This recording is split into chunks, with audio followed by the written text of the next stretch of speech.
রাজ্য রাজ্য যে কথাটা বলেছিল, ইলেকশন কমিশনও সেই কথাই বলেছিল। আজকে আদালতও বলেছে আপনারা যদি সেম পেজে থাকেন, একই কথা বলেন, তাহলে এগুলো বলছেন কেন?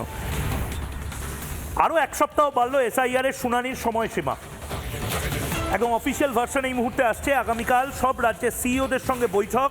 তার আগে বাংলায় এক সপ্তাহ বাড়লো এসআইআর এর শুনানির সময়সীমা। সিইওদের সঙ্গে বৈঠক নির্বাচন কমিশনের। মঙ্গলবারই দিল্লি যাচ্ছেন রাজ্যের সিইও মনোজ আগরওয়াল। এক দফায় যদি ভোট হয় তাহলেও প্রস্তুত রাজ্য নির্বাচন কমিশন।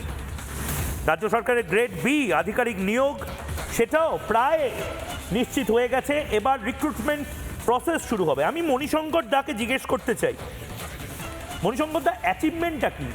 মমতা বন্দ্যোপাধ্যায় যেই গেলেন, অনেক মিনমিনে মিডিয়া আর্টিফিশিয়ালি ইন্টেলিজেন্ট ছবি বানিয়ে কালো কোট পরিয়ে দিলেন, একটা সূর্যাস্ত বা সূর্যকিরণের মাঝে মমতা বন্দ্যোপাধ্যায়ের একটা সিলুয়েট ইমেজ। মমতা বন্দ্যোপাধ্যায় যাচ্ছেন, সবাই বলছেন দিদি দিদি। রানিং কমেন্ট্রি হচ্ছিল যেন মোহনবাগান ইস্টবেঙ্গলের খেলা চলছে। আসলে এটা তো পুরোটা অপটিক্স, এবং এই অপটিক্সে হেরে গেলেন আপনারা, গোহারা হারলেন। মনিদা, সময় আছে তো একটু বলার মতো? হ্যাঁ, 26 অব্দি তো আছেই, বলুন না। বলছি একটু সময় আছে না শেষ হয়ে গেল? 26-এর 5ই মে অব্দি আছে, বলুন। এখন বলার সময় আছে তো, সেটাই বলছি। হ্যাঁ হ্যাঁ, আচ্ছা, হ্যাঁ, আমি বলছি যে তরুণ জ্যোতি যেভাবে বলছিল গরু গাধা এইসবগুলো, তার মানে কি তৃণমূল কংগ্রেসে যদি গরু গাধা থাকে আর তারা যখনই বিজেপি যায় তারা তা গাধা থাকে না? তারা কি গাধা থাকে না হয়ে মানুষ হয়ে যায়? সেইটাকে ভাবতে হবে যে যাদেরকে গাধা বলছি তারাই যখন গাধাগুলোর উপর ভর করে আবার বিজেপি দলটা। আরে ওরা বুঝতে পারে তৃণমূল থাকলে তারা গাধা থাকবে, এর জন্যই তো পাল্টি মারে। না, বলতে দাও তরুণ জ্যোতি, প্লিজ ডিস্টার্ব করবে না। আমি বলছি যতজন লোক আজকে টিভিটা দেখছে তার থেকে অনেক বেশি সংখ্যক লোক সুপ্রিম কোর্টের হিয়ারিংটা দেখেছে। ফলে নতুন করে এটা বলার দরকার নেই। ওই দিনকে সুপ্রিম কোর্ট মমতা ব্যানার্জিকে থাপ্পড় মেরেছে না আজকে থাপ্পড় মেরেছে, সেটা দেখা গেছে। আমি বলছি এসআইআর বন্ধ করার জন্যে একটা মানুষও চিৎকার করেনি। এসআইআর এর প্রসেসটা নিয়ে কথা বলেছিল, যে যেভাবে এসআইআর এর প্রসেসটা আমাদের পিপির রিপ্রেজেন্টেটিভ একটা বলা আছে সেইভাবে যাচ্ছে না। মাইক্রো অবজারভারের কথা বলা আছে, যখন রাজ্যের থেকে কোনো প্রতিনিধি পাবে না, যখন শর্টফল হবে ইআরও তখন, কিন্তু তাদেরকে না ডিঙিয়েই অন্য রাজ্যের থেকে মাইক্রো অবজারভার নিয়ে তাদের ডিসিশনটাকেই মান্যতা দিচ্ছিল ইলেকশন কমিশন। পরেরটা আমি যেটা বলবো যে দেখুন, ইলেকশন কমিশন একটা কনস্টিটিউশনাল বডি। এই যে এফআইআর এর কথাগুলো বলছিল, পুলিশ কি করছে, কোনো অ্যাকশন নিচ্ছে না। ইলেকশন কমিশন কি করছে, তাদের আন্ডারে তো তারা যা খুশি করতে পারে। আজকে এক সপ্তাহ এক্সটেনশন হয়েছে, তার মানে এই এসআইআরটা শেষ হতে চললো, আমরা দেখতেও পারলাম না যে একজনকেও কোনোভাবে অ্যারেস্ট করে। এসআইআর কি বন্ধ হচ্ছে? মণিশঙ্কর দা, আপনিই বলছেন, যেহেতু আপনি বাইরে আছেন, আমি আপনাকে ইন্টারাপ্ট করছি না। এসআইআর কি বন্ধ হচ্ছে? এসআইআর এর শাটার ডাউন হচ্ছে? এসআইআর কে ভেস্তে দেওয়া গেল? এসআইআর কে কি ভন্ডুল করা গেল? এসআইআর হবে না স্লোগান তোলা যাচ্ছে না।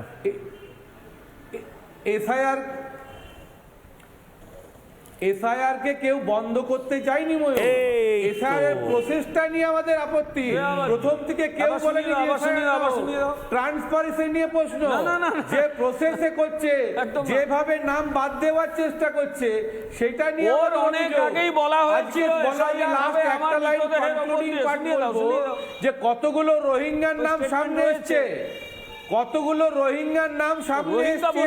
এসআর হওয়ার আগে যে এত রোহিঙ্গা করছিলে, কতগুলো এসআইআর করতে দেব না বলো না। তোমরা তো বলছিলে কয়েক লক্ষ রোহিঙ্গা আছে।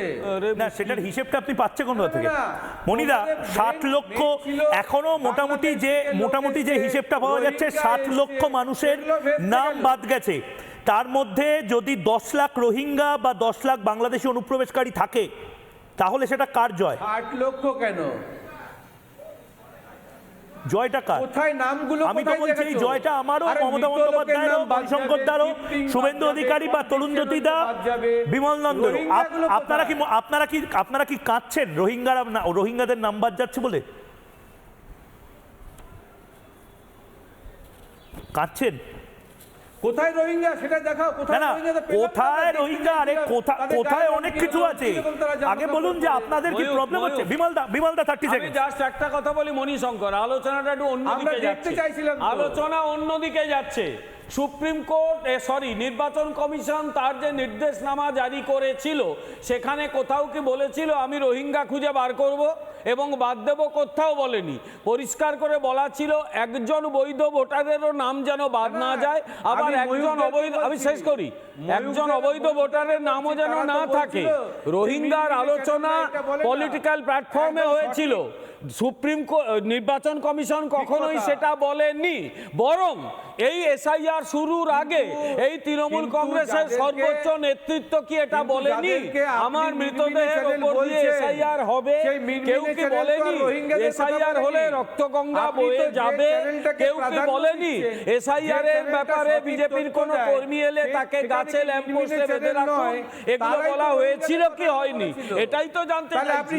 নির্বাচন কমিশন কোথাও রোহিঙ্গা শব্দটাই উল্লেখ করেনি। ভালো করে নোটিশটা দেখে নাও। রোহিঙ্গার কথাটা পাবলিক ডোমেইনে, পলিটিক্যাল ডোমেইনে থাকতেই পারে, নির্বাচন কমিশন কখনোই আমি বলছি তো, আমি না না না না না আমি আপনাকে জিজ্ঞেস করছি বিমল দা, আমি আপনাকে জিজ্ঞেস করছি যে আপনি যাদেরকে মিনমিনে চ্যানেল বলছেন তারা তো রোহিঙ্গা নিয়ে সরব হয়নি। যাদেরকে আপনি বলেন অথেন্টিক চ্যানেল তারাই তো রোহিঙ্গা নিয়ে সরব হয়েছিল। রোহিঙ্গা বাদ দেওয়াটা বড় না অবৈধ ভোটার বাদ দেওয়াটা বড়? রোহিঙ্গাও আছে, রোহিঙ্গা আছে, লম্বা রোহিঙ্গা, বেটে রোহিঙ্গা, কালো রোহিঙ্গা, সাদা রোহিঙ্গা, লাল রোহিঙ্গা, কালো রোহিঙ্গা, হলুদ রোহিঙ্গা, সব রোহিঙ্গা পাবো। মণিশঙ্কর দা আপনার চিন্তা নেই। কিন্তু শুভেন্দু অধিকারী এই মুহূর্তে কি বলছেন একবার শুনি, তারপর অরিন্দমদার কাছে যাবো। একবার শুনে নি।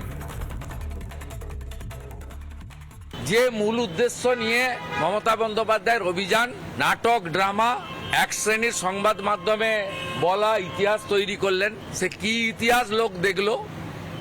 উনি চেষ্টা করেছেন এসআইআর বন্ধ করতে, উনি চেষ্টা করেছেন 2024 লোকসভা ভোটে যে ত্রুটিযুক্ত ভোটার তালিকা তাকে সামনে রেখে নির্বাচনে যেতে। সেই উদ্দেশ্য তার এখন সফল হয়নি বলে আমার মনে হয়েছে এবং এটাই হওয়া উচিত। নানা ধরনের কন্টেন্ট দেখার জন্য লাইক করুন, শেয়ার করুন আমাদের ফেসবুক পেজ, সাবস্ক্রাইব করুন আমাদের ইউটিউব চ্যানেল।